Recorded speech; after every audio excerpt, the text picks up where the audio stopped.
firdhiyo kale wuxuu magacaabay hogaamiyaha SSC Khaatamo guddi uu yiri wada shaqaynta iyo wada xaajoodka Puntland ayaan u xil saaray oo wasiiradiisa ku jiraan arrinta ka meedan jawaabin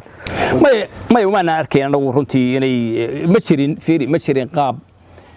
firdhiyo u soo approach gareeyay Puntland oo constructive ah oo ay wax ku dhalan kareen ma aysan jirin mar raba hadda doodahaas anagu inaan soo galo wixii dhacay ilaa intii la doortay iyo firdhiyo wuxuu sameeyay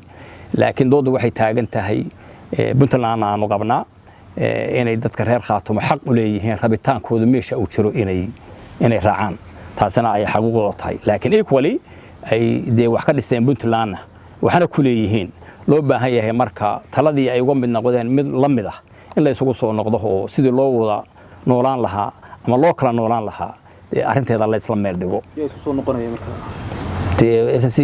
Puntland iyo SSC maamulkaas iyo dadka tolka ah oo maamulkaas leh talada isku midaysan marka shirweynaha Puntland lagu dhisay